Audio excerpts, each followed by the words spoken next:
কয়জন ফেরেশতা বাবাজি? কিরামান কাতিবিনা ইয়ালামুনা মা তাফআলুন। আল্লাহু আকবার।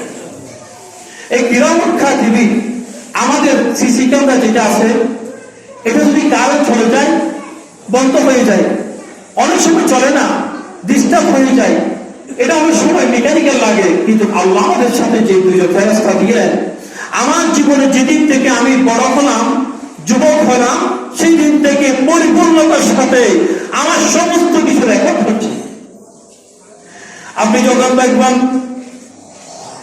আমার আমল খারাপ হয়ে গেল, আমি জাহান্নামে যাব, তখন আপনি আল্লাহর দরবারে একটি দোয়া করবেন। বলেন, কোরআনুল কারীম সেটা জানিয়ে দিয়েছেন, কিলা রাব্বি রজি'ু লা'আল্লি আ'মালু সালিহান ফীমা তারাকতু কাল্লা। আল্লাহ, আমি দুনিয়ার মধ্যে যতদিন হায়াত পেয়েছিলাম, যতদিন আমার হায়াত ছিল, যতদিন আমি বেঁচে ছিলাম, ততদিন পর্যন্ত আমি মনে করেছিলাম আল্লাহ আমি আর কিছুদিন বাঁচবো, তওবা করবো, ভালো কাজ করবো, কিন্তু মারা করবো, এমন এক সময় চলে এসেছে আমার কালিমা পড়া এবং মানুষের হকগুলি পৌঁছে দেওয়ার সুযোগ হয়নি।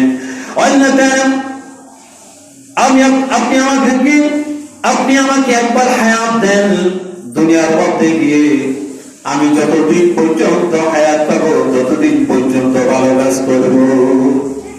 আল্লাহ হায়াত দিবে, হায়াত পাওয়ার সুযোগ আছে বাবাকে, তারপর আমরা হায়াত পাবো। কত এমপি চলে গেল, আপনারা শুনেছেন।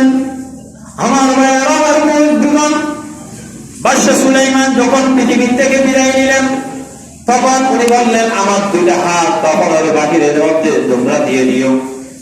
কত মানুষ পৃথিবীর মধ্যে আসলো, আমি দুনিয়ার মধ্যে শাসন করেছি, দুনিয়াটাকে আমি চালালাম, দুনিয়ার রাজত্ব আমার হাতে ছিল, কিন্তু আমি রাজত্বের কোন দায়িত্ব নেওয়ার পর আমি রাজত্ব কোষাগার থেকে কোনো টাকা নিই নাই, আমি এই কাজ করে করে আমার জীবনটাকে আমি পরিচালনা করেছি। আজকে আমি বিদায় নিয়ে যাচ্ছি, আজকে আমি চলে যাচ্ছি, আর পৃথিবীর মধ্যে আসবো না, এবং সমস্ত মানুষদেরকে শিক্ষার জন্য আমি বলে দিচ্ছি আমার দুইটা হাতে করে আমি দুনিয়া থেকে কিছু নিয়েছেন। আপনারা আগেও শুনেছেন না? অনেকে শুনেছেন। এই পৃথিবী এমন একটি জায়গা যেখানে আমার আপনার ভালো নয়।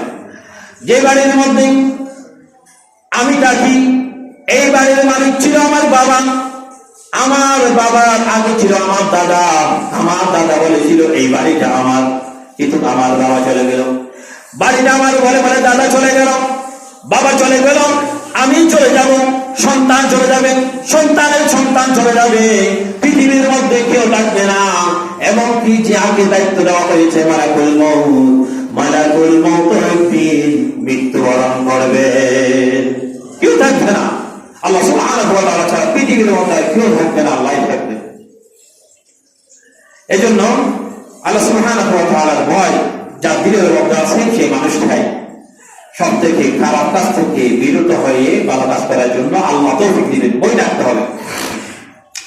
আল্লাহ সুবহানাহু